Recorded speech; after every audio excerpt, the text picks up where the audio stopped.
What's up guys, and welcome back to another episode of Career Mode. This is episode number 64 and we're starting today's episode with transfer deadline day. As you can see, £17.5 million remaining in our budget, and start the season off 3 wins out of 3, albeit unconvincing victories to begin our Bundesliga campaign. I looked at our squad and I thought, well, 17.5 mil isn't a lot in modern day football, but I'm not sure we're done with transfers just yet. I saw the first 11 and I thought, yep, as strong as it gets. The bench, it's very good, very good. But yeah, in terms of depth, I mean, this is a really thin squad. This is paper thin. At the end of the day, we all know it. If you want to be able to win multiple honours in a single season and go for something like a magic treble that we won last year in Nottingham Forest, you gotta have squad depth, because injuries are a part of the game. We've already saw this season to start the campaign off. We've had 2 injuries for our new striker, Osimhen. The first one a bruise, but the second one seeing him sidelined for 4 weeks. You need to have a strong squad in depth and numbers to cope with the fixture congestion and the injuries as well. So 17.5 mil. Not a lot to work with. I had to play this almost perfectly. I needed some more squad depth, and to start off with, I thought this would be a great little signing from Firth. Well, from originally Leipzig to Firth, and now to the Allianz Arena. Sydney Reibiger becomes my first signing of deadline day, and I said first because there was plenty more to come. The young German is 21 years old, and 75 rated. Picked up for $9.75 million. We'll have him as a new 5th choice central midfielder, but I wasn't done there. Obviously this year we signed Adrian as our new Manuel Neuer successor. Neuer is still here on the bench right now and club captain, but at 40 years old we know his time is coming to an end. I want someone to replace him from next season onwards on the bench. Step up Fabian Baumann, 21 years old, 73 rated German goalkeeper on the free agents list right now. He'll do nicely as a quick little freebie.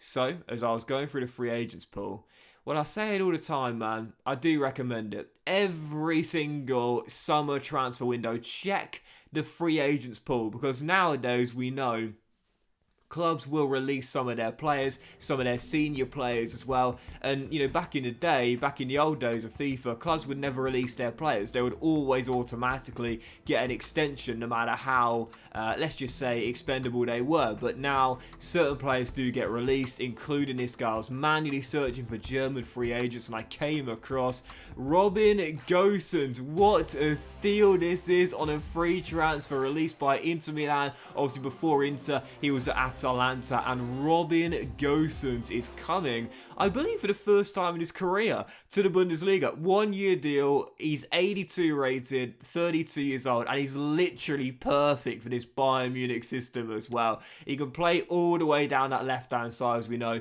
Very versatile. Can play through the middle, through the centre of the park if he needs to do so. But in this team, as a backup for Alphonso Davies at left back, we've got Vindal. Now we've got Gosens. He can also fill in at left midfield as well. That is an absolute steal. He is so good in those 3-5-2/5-3-2 systems. We play 4-2-3-1, but he still do a great job for us, either left mid or left back. So Gosens in on a free, as was this guy, Bruno Beck, another young centre-half coming in. Also, we signed Bella Kotchap, our first signing of the window since joining at Bayern Munich. Obviously, you know, De Ligt is still here. We signed in Schlotterbeck as well, but we do want a little bit more depth at CB as well, because I think at the moment that's my main area of concern in terms of quality and depth CB. So Beck comes in as our new 4th choice centre-half, and we weren't done yet. The freebies continued to come in from Brighton and Hove Albion at Sheffield United, released in the save, 25 years old. Didn't have a full scout report on the guy. Found him as I was doing my manual searching, but I knew it would be good enough for the squad. That's all it'd be for us, and he's in as our 5th signing on transfer deadline day. Raider Kadra, 76 rated, 25 years old, quick, tricky winger, 3-star, high, medium work rates, and he'll do the job as a squad player. And as the window is coming to a close and deadline day was about to end, I was thinking, yeah, I think I could probably leave it there. I think we've got enough depth now, but this was an interesting one. Bid for Kudus, in from Ajax, now at Bayern Munich. I'd already turned down 2 bids for the guy, but then I thought, well, if he wants to go, I said when we took over, no one was safe. If he wants to go, I'm okay letting him go. But I said to Thomas Franke at Brentford, you're going to have to put in a big offer for him if you want him. I asked for £60 million. Thomas Franke agreed, and that to me is going to be a brilliant sale. Because in this squad, 26 years old, in the prime of his career, 84 rated, really quality player, don't get me wrong, and he'll see some minutes in regular rotation, but he won't be a starter in this team, he knows that. But for £60 million to sell a bench player outside of the Bundesliga to a team not in the Champions League and therefore won't compete with us this season, that to me is a brilliant deal. Kudus goes to Brentford, and I had my replacement lined up. Yep, Kudus might be an attacking midfielder, but in this team, he would have had to spend a little bit of time playing on the flank, as will this guy. Yes, one of the biggest wonder kids in world football, getting more minutes this season at Borussia Dortmund, already scored a few goals in the Bundesliga. What a talent he is. He's going to the World Cup with Germany as well. He's a wonder kid. He's now 21 years old in the game. He's moved on from Dortmund to Osasuna. And I said, Yusufa, it's time to come back to the Bundesliga.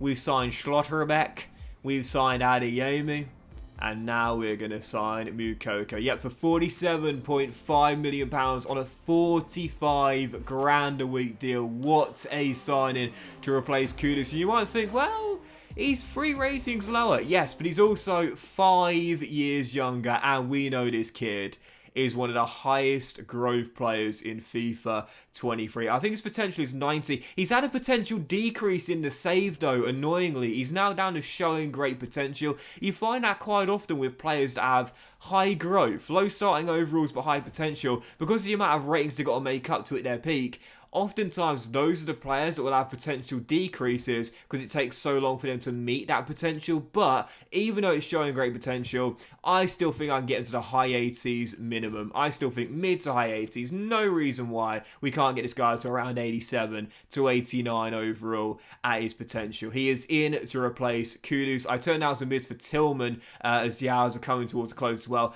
I forgot to take him off the transfer list. I kept thinking, why are all these bids coming in? I've given him a new contract. What's going on? And then I realised, oh, Docs, you're a moron, mate. You forgot to take him off the transfer list.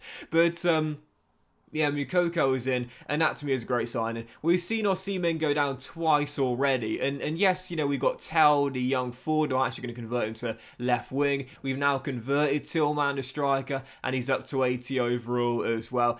We've got options there, but Moukoko to me as a stand-in for Victor Osimhen would be absolutely brilliant. I'm going to keep on playing Karim on that right-hand side. That to me is where we'll get the best out of him with that left foot. Moukoko coming in, I'm buzzing with that. As our backup for Victor, who right now is down and out, that's a brilliant signing there to replace Kudus for £12.5 million less. Yes, a few ratings lower, but several years younger with, I would think, higher potential as well. So deadline day will come to an end. 6 new signings on transfer deadline day. Oh man, I said my biggest concern was depth, so you knew what I was going to be doing on deadline day. Scan those free agents, pick them up, put them in the squad, and hope that we'll be alright for the campaign. And I think we will be now as well. That was my only area of concern after this transfer window heading into deadline day. Do we have enough numbers? Do we have enough depth? If we get the injuries, we'll be in trouble. Well, now I think we'll be okay. More quality in depth, most crucially, more quantity in depth. I think we'll be alright after those 6 signings coming in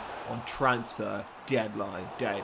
So heading into the first and only game of this episode, first one in September outside the transfer window. We won our first 3 in the Bundesliga, and whilst we did comfortably beat Dortmund, the other 2 victories were what you call, yeah, you know, quite unconvincing victories to say the very least for a team of our calibers, taking on Hoffenheim away. Big game here, second away day, Hoffenheim on the road. Well, started the game off really well, hit the woodwork twice, but it was still 0-0, and 5 minutes before the break, I've got to say, man, out of all our signings, this guy looks incredible. Lambier with another amazing save, looking to make it 3 straight clean sheets, keeps it at 0-0. 23 minutes to go, still deadlocked, couldn't find out opener. We had a golden chance though as Moukoko receives the ball, 14 yards from goal, takes a touch, gets it out of his feet, and this is why he's more valuable to me than Kudus would have been. Yep, he would have been a decent little playmaker for us, or on that right hand side, not bad as an inverted winger, but Moukoko is a pure goal scorer. If you don't know much about Moukoko, look up his record at youth level.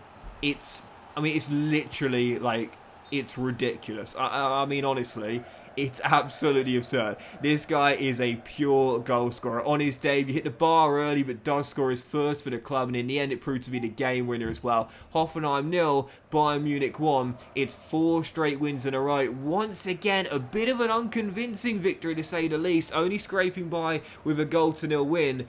And the biggest blow was what happened in stoppage time. Closing out the game under very little threat, Schlotterbeck taken down, forced off on the stretcher, and you just knew when you saw the reaction that was going to be a season ender. Say it all the time, I've played FIFA long enough now, I can tell how bad an injury is going to be before I even get the email.